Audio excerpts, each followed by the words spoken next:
Hello, I'm Amy with Ignite, and I have a great suggestion for a way to start out your day, combining breath with movement. Here's the breath called Breath of Joy.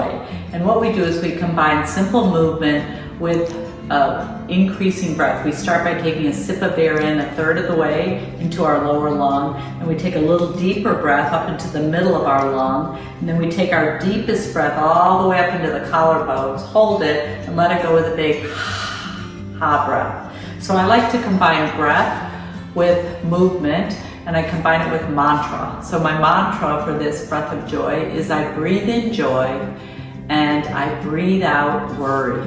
I inhale joy and I exhale worry. So here's how it goes. We breathe in a third of the way. Breathe in a little deeper. Still up, breathe all the way up.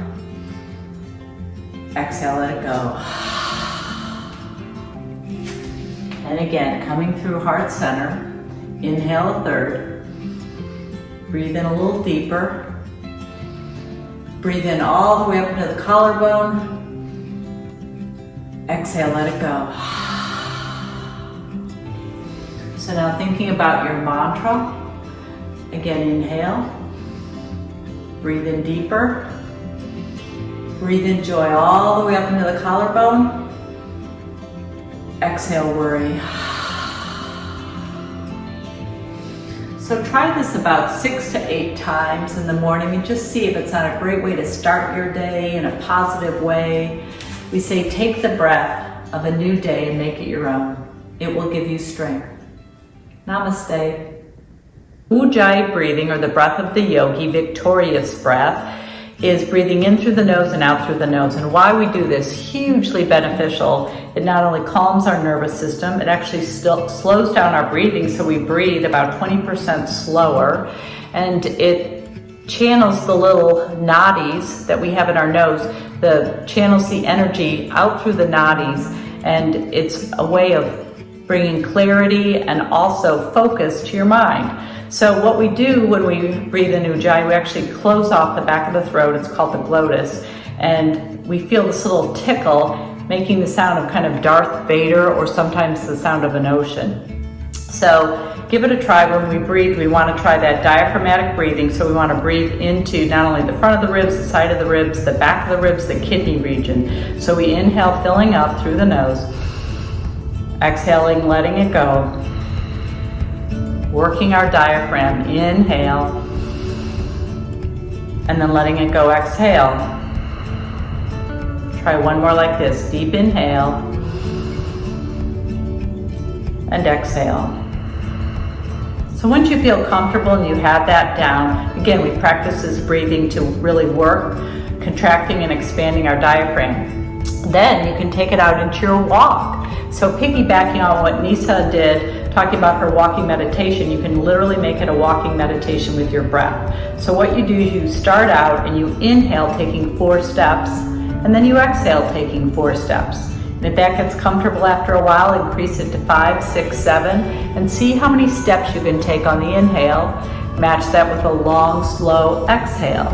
And if you can, working up to 10 breaths, or rather 10 steps, inhaling for 10 steps, exhaling for 10, you'll be taking 6 breaths a minute, which is really ideal. And it's just great for our bodies for so many reasons. We're building up CO2 in the body, which gets into our bloodstream and gets more oxygen into our bloodstream. We're breathing out nitric oxide, which is so good for fighting off infection and bacteria and for our immune system.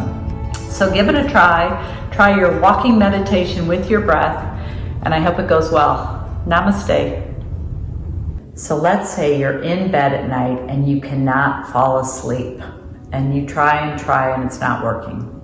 I'm going to recommend a breathing exercise. It's called 4-7-8. And the man who thought of this, Andrew Weil, Dr. Andrew Weil, many of you have probably heard of him. He found this to be very, very effective with most people, and it really helps with relaxation. So whenever we extend our exhale longer than the inhale, it's relaxing to our nervous system. So we want to get out a sympathetic arousal, and we want to relax the parasympathetic nervous system so that we can have sweet dreams, right? So this is very simple. We breathe in through the nose for 4, we hold, retain, suspend the breath for 7, and then long, slow exhale for 8. And so when you get that long, slow exhale, that's going to force you to do a deeper inhale. So if you can practice your Ujjayi breathing, breathing in and out through the nose, hugely beneficial for our systems, so many of our body systems, for our digestive system, for our heart, for building up our immune system, fighting off bacteria infection. The more nitric oxide we can breathe out through the nose, the more beneficial. So think how many hours of the night you spend sleeping. That's why a lot of people, you've even heard of taping the mouth. I've done it for the last 2 years. That's another story for another time. But I just want you to know that breathing out through the nose, inhaling and exhaling, not only when you're doing your yoga practice, but during the nighttime, when you're doing your walking meditation, the more we do it, the better we get. And it really gets our diaphragm expanding and contracting, and it's our major muscle of respiration.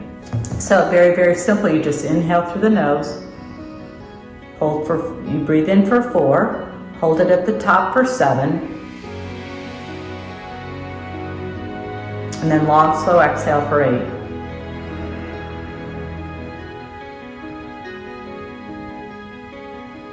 Again, in for 4, hold it at the top for 7, and exhale for 8.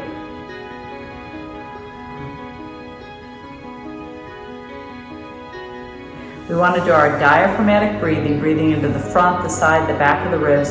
And don't worry if this is hard at first. If you're not used to this, this is going to be a little difficult. So maybe you breathe in for 4, hold it for 4, breathe out for 4, 6, 7, and work up to 8. But again, when we have something to latch onto, it takes our mind off our worries and our monkey mind and gives us that breath count to grab a hold of and concentrate. And hopefully we're relaxed, and instead of counting sheep, we have pleasant dreams and fall asleep with our breathing. Give it a try. Hope it works. Namaste.